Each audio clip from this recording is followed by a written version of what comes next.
नमस्कार। आज हम बात कर रहे हैं दिल्ली के उस कार विस्फोट की जिसने पूरे शहर को हिलाकर रख दिया है।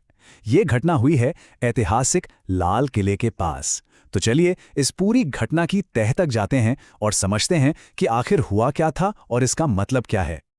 ये वो हेडलाइन थी जिसने पूरे देश में सनसनी फैला दी। लाल किले के पास एक जोरदार धमाका।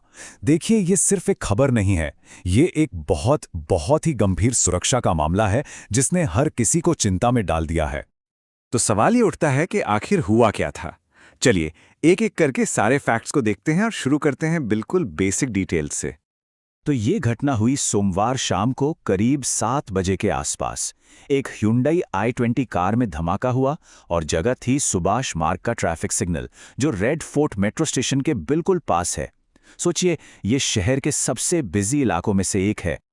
और जैसे ये खबर आई, सबके जहन में बस एक ही सवाल था, क्या ये एक बॉम्ब ब्लास्ट था? कहीं ये कोई आतंकी हमला तो नहीं? इस पे दिल्ली पुलिस का ऑफिशियल बयान आया है। उन्होंने साफ कहा है कि अभी कुछ भी कहना मतलब बहुत जल्दबाजी होगी। वो अभी तक ये कंफर्म नहीं कर रहे हैं कि ये बॉम्ब ब्लास्ट ही था या इसकी कोई और वजह थी। जब तक जांच पूरी नहीं हो जाती, कुछ भी पक्के तौर पर नहीं कहा जा सकता। अब बात करते हैं इस धमाके के असर की, जो कि बहुत ही भयानक था। न सिर्फ इंसानी जानों के नुकसान के लिहाज से, बल्कि इसके बाद जो सिक्योरिटी रिस्पॉन्स देखने को मिला, उसके लिहाज से भी। ये आंकड़ा सच में दिल दहला देने वाला है। इस धमाके में 8 लोगों ने अपनी जान गंवा दी। और देखिए, ये सिर्फ एक नंबर नहीं है, ये 8 परिवार हैं जो पूरी तरह तबाह हो गए। 8 जिंदगियां जो बहुत बहुत जल्दी खत्म हो गए। और बात यहीं खत्म नहीं होती। 8 मौतों के अलावा 20 से ज्यादा लोग घायल भी हुए हैं। इनमें से कई अभी भी अस्पतालों में हैं, अपनी जिंदगी की जंग लड़ रहे हैं। तो ये जो आंकड़े हैं, ये हमें इस घटना की असल भयावहता दिखाते हैं। और इस घटना का असर सिर्फ दिल्ली तक ही सीमित नहीं रहा। जाहिर है, राजधानी में तो फौरन सिक्योरिटी बढ़ा दी गई, लेकिन इसके साथ ही उत्तर प्रदेश और महाराष्ट्र जैसे राज्यों को भी हाई अलर्ट पर रख दिया गया। अब जब इतनी बड़ी घटना होती है तो जाहिर है कि ऑफिशियल रिस्पॉन्स भी उतना ही तेज और बड़ा होता है।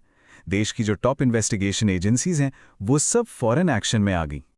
अगर हम देखें कि मौके पर कौन कौन सी टीमें पहुंची, तो इससे ही मामले की गंभीरता का अंदाजा लग जाता है।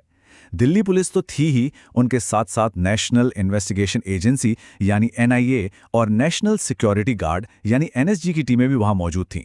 मतलब ये एक मल्टी एजेंसी ऑपरेशन है जो बताता है कि इस मामले को कितनी सीरियसली लिया जा रहा है। ये जो सुरक्षा के इंतजाम थे, ये सिर्फ सड़कों तक ही नहीं रहे, बल्कि पब्लिक ट्रांसपोर्ट को भी इसमें शामिल किया गया। नॉर्दर्न रेलवे ने दिल्ली के 5 बड़े और अहम स्टेशनों पर सिक्योरिटी को एकदम टाइट कर दिया है, ताकि किसी भी और अनहोनी को टाला जा सके। तो अब सवाल ये है कि यहाँ से आगे क्या? चलिए अब देखते हैं कि इन्वेस्टिगेशन के अगले स्टेप्स क्या हैं और आम लोगों के लिए क्या जरूरी सलाह जारी की गई है। देखिए, जांच का एक तरीका होता है और टीमें उसी को फॉलो कर रही हैं। सबसे पहले तो आसपास के जितने भी CCTV फुटेज हैं, उन्हें खंगाला जा रहा है। दूसरा फोकस इस बात पर है कि धमाके का सोर्स क्या था, मतलब ये हुआ कैसे। और तीसरा, कार के अंदर से जो भी मटेरियल मिला है, उसकी फोरेंसिक जांच की जा रही है। इस पूरी घटना को देखते हुए अधिकारियों की तरफ से एक पब्लिक सेफ्टी एडवाइजरी भी जारी की गई है। इसमें कहा गया है कि जो भीड़-भाड़ वाले इलाके हैं, जैसे कि कोई भी ऐतिहासिक जगह, मेट्रो स्टेशन या फिर बिजी ट्रैफिक सिग्नल, वहां पर खास तौर पर सावधानी बरतने की जरूरत है। और ये सब कुछ हमें एक बहुत जरूरी सवाल पर लाकर खड़ा कर देता है कि ऐसी घटनाओं के बीच पब्लिक प्लेसेस पर हमारी अपनी पर्सनल अलर्टनेस, हमारी अपनी सतर्कता कितनी ज्यादा मायने रखती है।